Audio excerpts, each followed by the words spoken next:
What's up, guys? I'm back. I know I've been telling everybody I was going to make a video soon, but I've been moving into this new apartment. I finally moved in, man. So the last video I left off, I was telling you guys about how Indiana Department of Corrections botched my sentence and released me 5 years early by mistake. And then about 5 years after that, they decided to make me go back and do that 5 years they forgot. And at that time, my firstborn and only son was a year old, and that caused DCS to take him because I was going to prison to serve this 5 years that they forgot about. I'm not making this video because I want anybody's pity or anything like that. I'm not trying to get famous off of this situation I'm about to tell you guys about. I'm making this video so that if anybody else has been through something like this or is going through something like this, it might help them. And it might, just give them that extra push they need to not give up. So they send me back to prison and they take my son out of my life and take me out of his life, rather, or both. So for the next 4 years, from the time I went to prison, from the time I went, and the whole 4 years I'm fighting DCS, trying to get my son out of foster care, doing everything I can to show them that I'm a man who's going to be a respectable and worthy father. I'm doing all kinds of classes, any kind of education I could get. I'm staying out of trouble, even though I was a gang member. But I was a gang member before my son was born because, like I said, I went to prison. They let me out early, and by mistake, and then I ended up going back to prison. Well, I did become a gang member in prison, and that was on my first time I was in prison. I now consider myself a former gang member. A lot of my gang brothers don't consider me a former gang member, and it's not that they want any bad wishes towards me or anything. It's just that it's blood in, blood out. That's what gangs are. But as far as I'm concerned, I'm a former gang member, and I utmost respect to all my former gang brothers. I've just changed my life. I'm not about that life anymore. I'm on a different track, different frame of mind. I'm in a different lane than I used to be, rather. So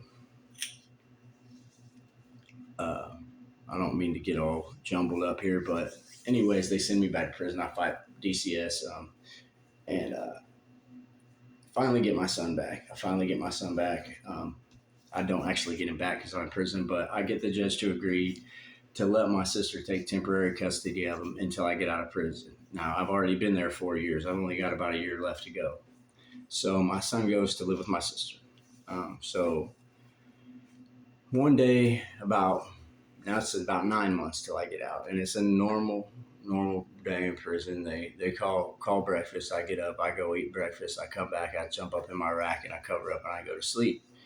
And I sleep until lunch. They call lunch, and I go to jump up and get ready to go to lunch, and 6 officers surround my bunk, and they're like, Mr. Smith, you need to come with us. It's something of a very urgent nature. And so I automatically think I'm going to confinement. I think that some of my gang brothers on the compound have jumped somebody or stabbed somebody. There's been some type of altercation, and these officers at this camp tend to think that I'm some type of ranking member or shot caller, which I'm not. I've never been no shot caller. At least I don't consider it that. I've been a senior gang member on most compounds because I was a member of my certain gang so long that I had just been in it longer than most of the younger inmates. And so they look to me for advice a lot. But I never was a ranking member or considered myself a ranking member or considered myself a boss or a gang leader.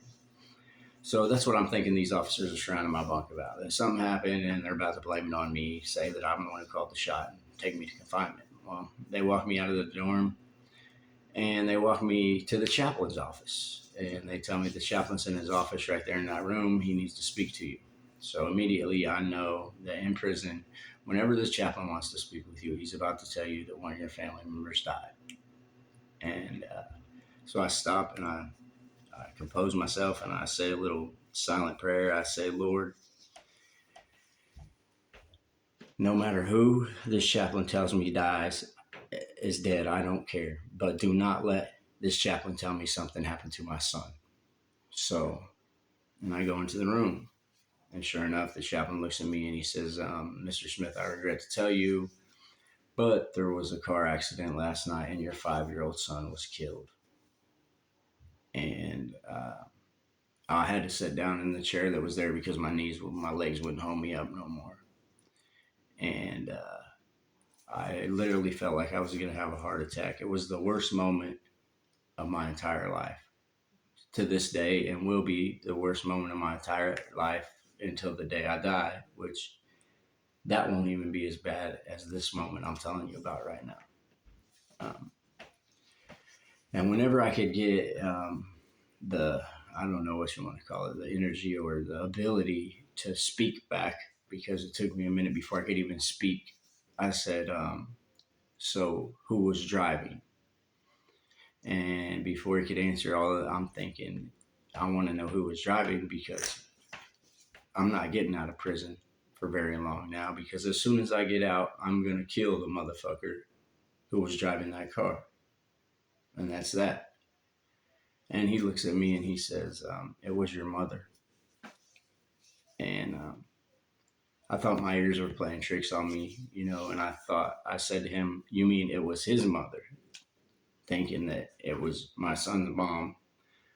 My baby mama had somehow ended up with my son in the car, and she's a little off the wall and might have been high and wrecked the car and killed our son.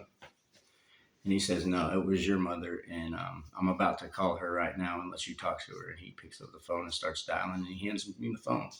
I say, hello, but not in that time, there's tears in my voice, you can hear a broken man. My heart's broke. You can hear it in my voice. And my mom's crying on the other end, and the first thing she says to me is, Josh, I swear to God, I was not fucked up. And I can't even tell you what I thought about that statement, because this stuff is all, what people are saying to me is all a blur. All I can think about is my son's dead. My son, he's no longer on this earth. He's gone. And he was 5 years old. And I wasn't there to protect him. And it was just a terrible feeling. I don't think there's any feeling more terrible than that. There cannot be another feeling on this earth more terrible than that. There cannot be. It's impossible. And I don't talk to my mom much. I don't really remember. All I wanted to do was hang up the phone, go back to my prison bunk, and lay there and die. That's what I wanted to do. So I go back to the dorm, and in prison you can't show weakness. It's bad to show weakness, but this was such a traumatic situation that I didn't care. I walked straight into prison and I was crying, real tears, bawling actually, all the way to my bunk.